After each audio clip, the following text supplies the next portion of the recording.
Good morning বন্ধুরা, কেমন আছেন আপনারা সবাই? আশা করি সবাই ভালো আছেন, সুস্থ আছেন, সাবধানে আছেন। আমরাও ভালোই আছি। আজ হলো বৃহস্পতিবার, সকাল এখন বাজতে যায় প্রায় 6:30টার মতো। তো সকালবেলা ঘুম থেকে উঠেই প্রথমেই চলে এসেছি রান্নাঘরে, চা বসিয়ে দিয়েছি। চাটা খাবো, তারপরে বাসি কাজকর্ম করব। আর আজকে বৃহস্পতিবার, তার উপরে দশহারা।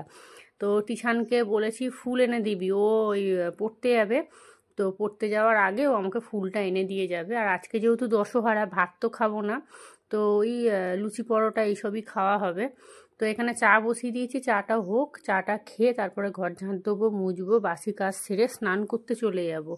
কারণ আগে পুজো করে নেবো। আর আজকে যেহেতু আমি এই ঘরে প্রথম ঠাকুর পাতবো, একটু সময় তো লাগবেই। তো সেই জন্য মানে চেষ্টা করছি একটু সময় নিয়ে কাজটা করব আর কি।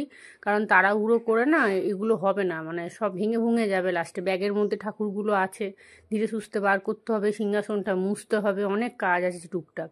আর আমার তো ঠাকুরের থালা বাসনগুলো একদম নষ্ট হয়ে গেছে। তো স্টিলের থালা বাসন অনেকগুলো আছে, কিন্তু গ্লাস নেই। থালা আছে কিন্তু গ্লাস নেই। তো এখন ওই পেতলের যে 2-3টে বার করেছিলাম ওটার মধ্যেই দিচ্ছি। তো এই যে এখন বাজে প্রায় 8টা, আমার বাসি কাজ হয়ে গেছে। ঘর ঝাঁট দিলাম, মুছলাম, বিছানা তুললাম, রান্নাঘরটা পুরো পরিষ্কার করেছি। যা বাসন কোসন ছিল সমস্ত কিছু মাজা, না রান্নাঘরটা পরিষ্কার হয়নি, ঘরটা ঝাঁট দিয়ে মুছেছি। এখন এবারে যে কটা বাসন আছে পরিষ্কার করে মাজা ঘষা করে রান্নাঘরটা পরিষ্কার করে নেবো। ঘর পর সব মোছা হয়ে গেছে। আর একটুখানি গরম জল করে স্নান করতে হবে, কারণ তো যা বৃষ্টি হচ্ছে, মাঝের মধ্যে এমন বৃষ্টি হচ্ছে না, মানে একদম ডুবিয়ে দিচ্ছে একদম। আর আমাদের রামতলা আর বলবেন না, একটুখানি বৃষ্টি হলেই 1 হাঁটু জল জমে যায়। তো এই দেখুন, আপনাদেরকে একটা জিনিস দেখাই। দেখুন আমার লোকনাথ বাবাটার কি অবস্থা।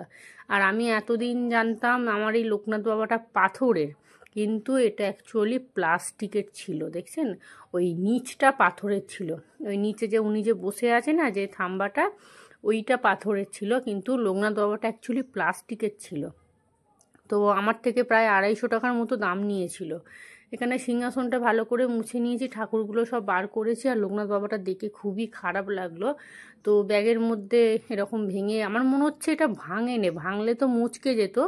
লোকনাথ বাবা কিন্তু যেরকম ওরমভাবেই বসানো ছিল, আমার মনে হয় এটা ফেটে গেছে। মানে ওই লোকনাথ বাবার ওই কি বলবো, শরীর থেকে না ওইটা আলাদা, মানে ছেড়ে গেছে আর কি। যাই হোক, চলুন, পুজো দেওয়া হয়ে গেছে। তিশানকে ফুল আনতে বলেছিলাম, বাবা এই কটা ফুল 40 টাকা নিয়েছে। আরে আজকে দশহারা না, ফুলের দাম অনেক। আর ওই জবা মালাটাই 15 টাকা নিয়েছে। তবে অনেক দিন, বহুদিন পর আমি আবার পুজো দিচ্ছি। একটা লোকনাথ বাবা কিনবো, রামতলায় যাব, তবে এবারে আমি পাথরের কিনবো। কারণ এটা তো আমাকে পাথর বলে পুরো গছিয়ে দিয়েছে একদম। কি অবস্থা, ভারী তো, মানে যেহেতু থাম্বাটা তো পাথরের, ওইটাতেই আমি ভেবেছি যে হয়তো পুরো বডি। আমাকে বললো, আমি বললাম কি এটা পাথরের? তো বললো হ্যাঁ, জল টল দিয়ে মুছতে পারেন, কোনো অসুবিধা নেই। পুরো প্লাস্টিকের একদম। দেখুন, এখানে পুজো দেওয়া কমপ্লিট হয়ে গেছে। চলুন, তিশান এখনও কিন্তু পড়ে টোড়ে আসেনি। ও আসলে ওকে একটু বলবো ময়দা তেল এনে দিতে। আমি ময়দাটা মেখে রেখে আর একটুখানি করব, আলু চচ্চড়ি করব, প্রেশারের মধ্যে করে রেখে দিয়ে যাব। কারণ দোকান থেকে এসে না কিচ্ছু ভালো লাগবে না আর। আর আজকে সকালবেলা উঠেছি, উঠে যেহেতু ঠাকুর পাকুর পেতেছি, তো মানে খালি পেটে ছিলাম, তো শরীরটা আর দিচ্ছে না। তো এখানে একটু গোলা রুটি করছি, এটাই আমার সকালে ব্রেকফাস্ট হয়ে যাবে। আর এখানে ময়দাটা অনেকটা গোলা হয়ে গেছে, বুঝতে পারিনি। আর একটু লিকার চা বসিয়ে দিলাম, এখানে গোলা রুটি আর লিকার চা খেয়ে চলে যাব। আর তৃষান এসে কি খাবে দেখি, ওকে বলবো একটু ঝুড়ি ভাজা দিয়ে মুড়ি খেয়ে নে। কারণ আজকে তো কোনো কিছু মানে আমিষ কিছু খাওয়া যাবে না। তো আমি ওই জন্য ময়দা দিয়ে গোলা রুটি খেয়ে নিচ্ছি। আর দেখুন না, মেঘলা হয়ে আছে। সকালবেলা নাকি একটুখানি বৃষ্টি হয়েছিল, আমি তো খেয়াল করিনি। আর আমাদের এখানে, আমার এই ঘরটাতে না জানলা দরজা বন্ধ থাকলে বৃষ্টি বোঝাই যায় না একদম। এই যে এখানে গোলা রুটি নিয়ে নিয়েছি, 1 কাপ লিকার চা নিয়ে নিয়েছি। চলুন এইবারে খাওয়া দাওয়া করে, খাওয়া দাওয়া না মানে টিফিনটা করে নিই। আর গতকালকে যে চাদরটা কেচেছিলাম সেটা সকালবেলা গিয়ে মিলে দিয়েছিলাম, দেখুন না শুকিয়ে গেছে একদম। আবার আজকে গিয়ে জামা কাপড় কটা ধুয়ে মিলে দিয়ে এসছি। তো বইগুলোকে এখানে এখন রেখেছি, ঘরটা তো গোছানো হচ্ছে না। আপনারা অনেকে কমেন্ট করছেন যে সুপ্রিয়া ঘরটা কেন গোছাচ্ছ না। আসলে মনটা একদম ভাল লাগছে না, জানেন তো। মানে ভাবছি আবার গোছাবো, আবার তো আমাকে সেই ভেঙে আবার সংসারটা অন্য জায়গায় নিয়ে যেতে হবে। আলু নেই, দেখুন না, ভাবলাম একটু আলু চচ্চড়ি করে রেখে দেবো, আলুও নেই। প্রতিষ্ঠান আসুক, আসলে বলবো একটু দোকান করে দে।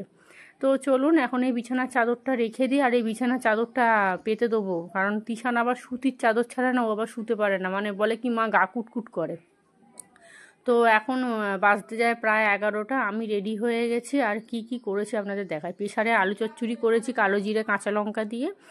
আর এখানে কিন্তু আমি ময়দা মেখে নিয়েছি, এসে খালি গরম গরম লুচি ভাজবো, ব্যাস তাহলেই হয়ে যাবে।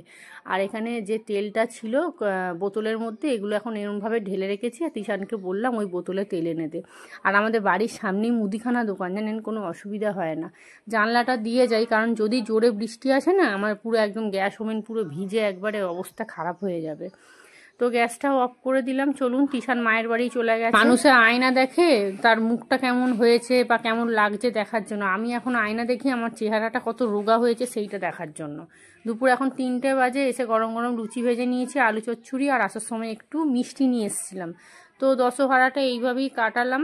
তো চলুন, আজকের ব্লগটা এখানেই শেষ করছি। আপনারা সবাই ভালো থাকবেন, সুস্থ থাকবেন, সাবধানে থাকবেন। চ্যানেলটা প্লিজ সাবস্ক্রাইব করে দেবেন। আজকের মতো সবাইকে টাটা।